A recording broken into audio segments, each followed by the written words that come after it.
নমস্কাৰ টাইমেটলৈ স্বাগতম মই অভিলাষ আৰু লৈ আহিছো এটা গুৰুত্বপূৰ্ণ খবৰ অসমত কংগ্ৰেছৰ বিৰুদ্ধে ওৱেচিৰ তীব্ৰ গৰ্জন দেখিবলৈ পোৱা গৈছে কংগ্ৰেছক সমালোচনা কৰিছে পোনপটীয়াকৈ কৈছে কংগ্ৰেছক ভোট নিদিব যি কংগ্ৰেছে মুছলমানৰ হৈ চিন্তা নকৰিলে কেৱল মাত্ৰ ভোট বেংকৰ কাৰণে মুছলমানক ব্যৱহাৰ কৰিলে সেই মুছলমানক বৰ্তমান সময়ত ভোট নিদিব কংগ্ৰেছে কেৱল ভোটৰ সময়ত আহে নিৰ্বাচনৰ সময়তহে কংগ্ৰেছৰ সংখ্যালঘুলৈ মনত পৰে গতিকে ওৱেচিয়ে কংগ্ৰেছক সমালোচনা কৰিছে স্পষ্টকৈ কৈছে ৰকিবুল হুছেইনে কিন্তু পুছবেকৰ সময়ত সংখ্যালঘুৰ খবৰ নললে দৰিদ্ৰ সংখ্যালঘুৰ বা দৰিদ্ৰ মুছলমানৰ খবৰ নললে কংগ্ৰেছে আৰু এতিয়া ভোট বেংকৰ কাৰণে কংগ্ৰেছে মুছলমানক ব্যৱহাৰ কৰিছে গতিকে ওৱেচিয়ে স্পষ্টকৈ কৈছে যে কংগ্ৰেছক ভোট নিদিব আৰু এই সন্দৰ্ভত ওৱেচিয়ে কি কৈছে লৈ অহাৰ চেষ্টা কৰিছো জনাই আছো টাইমে বিগ ব্ৰেকিং ডাঙৰ খবৰ কংগ্ৰেছক ভোট নিদিবলৈ সংখ্যালঘুক আহ্বান ওৱেচিৰ কংগ্ৰেছক ভোট নিদিব বিপদৰ বন্ধু নহয় কংগ্ৰেছ ভোট নিদিব কংগ্ৰেছ বিপদৰ বন্ধু নহয় কংগ্ৰেছে কেৱল নিজৰ সুবিধা অনুযায়ীহে সংখ্যালঘুৰ ওচৰত যায় মুছলমানৰ পুছবেকৰ সময়ত ক'ত আছিল কংগ্ৰেছ প্ৰশ্ন উত্থাপন কৰিছে উচ্ছেদৰ সময়ত দৰিদ্ৰৰ আৰ্তনাদ শুনা নাছিল নেকি কংগ্ৰেছে উচ্ছেদৰ সময়ত কংগ্ৰেছে কিন্তু সংখ্যালঘুৰ ওচৰলৈ যোৱা নাছিল কংগ্ৰেছে কেৱল নিৰ্বাচনৰ সময়তহে সংখ্যালঘুৰ কথা ভাবে সাংসদ ৰকিবুল হুছেইনকো তীব্ৰ সমালোচনা আসাদুদ্দিন ওৱেচিৰ ৰকিবুল হুছেইনকো তীক্ষ্ণ সমালোচনা কৰিছে ৰকিবুল হুছেইনে ৰাইজৰ পক্ষত থিয় দি চৰকাৰক প্ৰত্যাহ্বান কিয় জনোৱা নাছিল সংখ্যালঘুৰ দুৰ্দিনৰ সাৰথি হ'ব নোৱাৰা কংগ্ৰেছক প্ৰত্যাখ্যানৰ আহ্বান ওৱেচিৰ কংগ্ৰেছক ভোট নিদিব ইউআইডিএফক সমান্তৰালকৈ ইউআইডিএফৰ প্ৰচাৰ অভিযানত যোগদান কৰি কংগ্ৰেছক সমালোচনা কৰিছে পোনপটীয়াকৈ কৈছে যে কংগ্ৰেছক ভোট নিদিব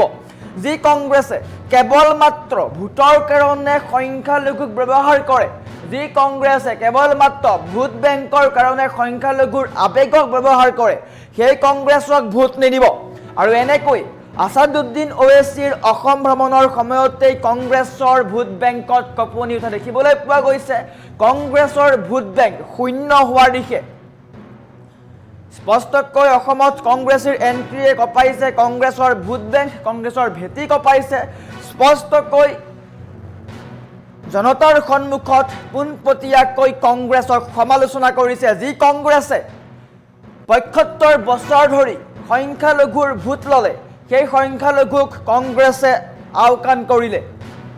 উচ্ছেদৰ সময়ত কংগ্ৰেছে কিন্তু সংখ্যালঘুৰ ওচৰলৈ যোৱা নাছিল কিয় যোৱা নাছিল যিগৰাকী সাংসদক বিপুল ভোটত জয়ী কৰোৱা হৈছিল ৰকিবুল হুছেইন যিগৰাকী ৰকিবুল হুছেইনক লোকসভা নিৰ্বাচনত বিপুল ভোটত জয়ী কৰোৱাই দিল্লীলৈ পঠিয়াইছিল সেইগৰাকী ৰকিবুল হুছেইনে কিন্তু উচ্ছেদৰ সময়ত সংখ্যালঘুৰ কথা নাভাবিলে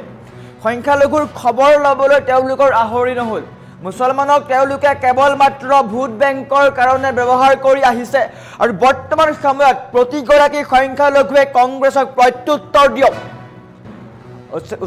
ওৱেচিৰ পোনপটীয়া মন্তব্য প্ৰতিগৰাকী সংখ্যালঘুৱে কংগ্ৰেছক প্ৰত্যুত্তৰ দিয়ক ভোট নিদিব কংগ্ৰেছক যি কংগ্ৰেছে কেৱল মাত্ৰ ভোটৰ কাৰণে আপোনাক ব্যৱহাৰ কৰিলে সেই কংগ্ৰেছক ভোট নিদিব যি কংগ্ৰেছে ৭৫ বছৰ ধৰি মুছলমানৰ ভোট লৈ মুছলমানকে অৱহেলা কৰিলে সেই কংগ্ৰেছক প্ৰত্যাখ্যান কৰক আৰু এনেকৈ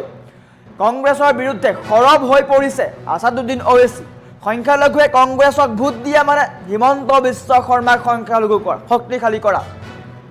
এয়া ওৱেচিৰ মন্তব্য সংখ্যালঘুৱে যদি কংগ্ৰেছক ভোট দিয়ে তেন্তে হিমন্ত বিশ্ব শৰ্মাক শক্তিশালী কৰা হ'ব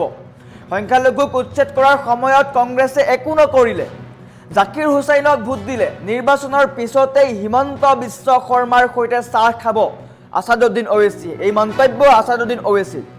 ইউআইডিএফৰ হৈ নিৰ্বাচনী প্ৰচাৰ চলাই সংখ্যালঘু লোকক কংগ্ৰেছক ভোট নিদিবলৈ আহ্বান ওৱেচিৰ স্পষ্টকৈ কৈছে যদি কংগ্ৰেছক সংখ্যালঘুৱে ভোট দিয়ে তেন্তে হিমন্ত বিশ্ব শৰ্মা শক্তিশালী হ'ব আৰু কংগ্ৰেছে ইমান বছৰ ধৰি অসমীয়া লোকসকলৰ কথা বাদ দিয়ক মুছলমানৰ কথা নাভাবিলে যি মুছলমানৰ পৰা তেওঁলোকে ভোট লৈছিলে যি মুছলমানৰ পৰা তেওঁলোকে ভোট লৈ চৰকাৰ গঠন কৰিছিলে সেই মুছলমানকেই তেওঁলোকে অৱহেলা কৰিলে আৰু এনেকৈ আসাদুদ্দিন ওৱেচিৰ অসম এন্ট্ৰিৰ পিছতেই কংগ্ৰেছৰ ভোট বেংকত কঁপনি উঠা দেখিবলৈ পোৱা গৈছে হাহাকাৰ কৰিবলগীয়া হৈছে কংগ্ৰেছে, কিয়নো সংখ্যালঘুৱে এতিয়া ইউ টাৰ্ণ মৰাৰ পৰিৱেশ আহি পৰিছে। লাখ লাখ জনতাৰ সন্মুখত ওৱেচিয়ে মুকলিকৈ কৈছে যে কংগ্ৰেছক ভোট নিদিব। যি কংগ্ৰেছে বাৰে বাৰে কৈ থাকে, যি কংগ্ৰেছে স্পষ্টকৈ কয় যে আমাৰ দুৰ্গ বৰ্তমান সময়ত সংখ্যালঘু ঠাই, সেয়াও প্ৰতিফলিত হৈছে। বৰ্তমান যদি আপুনি ৰাজনৈতিক প্ৰেক্ষাপট চাই, তেন্তে কংগ্ৰেছৰ দুৰ্গ কেৱল সংখ্যালঘু স্থানসমূহ বা সংখ্যালঘু সমষ্টিসমূহ। কিন্তু বৰ্তমান সময়ত ওৱেচিৰ যি ভাষণ, সেই ভাষণৰ পিছত এটা কথা স্পষ্ট হৈ পৰিছে, স্বতঃস্ফূৰ্তভাৱে প্ৰতিফলিত হৈছে যে আগন্তুক ২৬ৰ বিধানসভা নিৰ্বাচনত কংগ্ৰেছে হয়তো কেইবাটাও সংখ্যালঘু সমষ্টি হেৰুৱাব। যিকেইটা সমষ্টি তেওঁলোকে গৌৰৱ কৰে, যিকেইটা সমষ্টিক তেওঁলোকে দুৰ্গ বুলি কয়, সেইকেইটা সমষ্টি নিশ্চয়কৈ হাতৰ পৰা হেৰাব, যাৰ ফলশ্ৰুতি দেখিবলৈ পোৱা যাব অসমৰ ৰাজনৈতিক প্ৰেক্ষাপটত এক ব্যাপক সাল সলনি। মুখ্যমন্ত্ৰীয়েও কংগ্ৰেছৰ বিষয়ে কৈছিলে যে কংগ্ৰেছে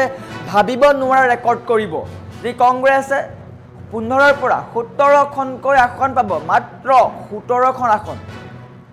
যদি এনেকুৱা হয় তেন্তে কংগ্ৰেছে কিন্তু নিশ্চয়কৈ চিন্তা কৰিবলগীয়া বিষয়। আৰু সংখ্যালঘুক ওৱেচিয়ে যি মন্তব্য কৰিছে তাৰ পৰা স্পষ্ট হৈ পৰিছে যে কংগ্ৰেছক তেওঁলোকে নিশ্চয়কৈ অলপ পৃথককৈ চাব। ২৬ৰ বিধানসভা নিৰ্বাচনত কংগ্ৰেছক বা কংগ্ৰেছৰ যি কাৰ্য, সেই কাৰ্যক অলপ পৃথককৈ চাব। ভোট দিয়াৰ আগত সংখ্যালঘুৱে হয়তো এবাৰ হ'লেও ভাবিব পাৰে। গতিকে ২৬ৰ বিধানসভা নিৰ্বাচনৰ ফলাফল কি হ'ব কি নহ'ব সেই জল্পনা কল্পনা চলি থাকিব। ৰাজ্যত নিৰ্বাচনী বতাহ, ৰাজ্যত প্ৰতিটো দলৰ ষ্টাৰ কেম্পেইনাৰ আহিছে আৰু বৰ্তমান সময়ত আছাদুদ্দিন ওৱেচি AIMIMৰ তেওঁ নেতা, AIDFৰ হৈ প্ৰচাৰ কৰিবলৈ আহিছে আৰু প্ৰচাৰ সভাত কংগ্ৰেছক সমালোচনাৰে থকাসৰকা কৰিছে। বিপদৰ বন্ধু কংগ্ৰেছ নহয়, কংগ্ৰেছক ভোট নিদিব, এনেকৈ পোনপটীয়াকৈ মন্তব্য কৰিছে। কংগ্ৰেছক ভোট নিদিব, যদি কংগ্ৰেছক ভোট দিয়ে তেন্তে শক্তিশালী হ'ব হিমন্ত বিশ্ব শৰ্মা। গতিকে হিমন্ত বিশ্ব শৰ্মা শক্তিশালী হ'ব নালাগে বুলি কৈছে, গুৰুত্বপূৰ্ণ কথা। আৰু কংগ্ৰেছক সমালোচনা কৰিছে, যি কংগ্ৰেছে উচ্ছেদৰ সময়ত কিন্তু সংখ্যালঘুৰ ওচৰলৈ যোৱা নাছিল। যিগৰাকী ৰকিবুল হুছেইনক বিপুল ভোটত জয়ী কৰোৱা হৈছিল, সেইগৰাকী ৰকিবুল হুছেইনে কিন্তু উচ্ছেদৰ সময়ত চৰকাৰৰ বিৰুদ্ধে এটা মন্তব্য নামাতিলে। গতিকে সংখ্যালঘুৱে কংগ্ৰেছক ভোট নিদিব। আমাৰ ওচৰত ওৱেচিৰ মন্তব্য আছে বা ভাষণ আছে, আমি দেখুৱাই লোৱাৰ চেষ্টা কৰিছোঁ। सच्चाई यही है मेरे अजीज दोस्तों और बुजुर्गों, पिछले 65-70 साल से आसाम के मुस्लिम अकलियत पर जुल्म किया जा रहा है, उन पर जुल्म पे जुल्म किया जा रहा है, उनका हक छीना जा रहा है, उनके घर को तोड़ा जा रहा है, कभी उनको घर से निकाल दिया जाता है। जब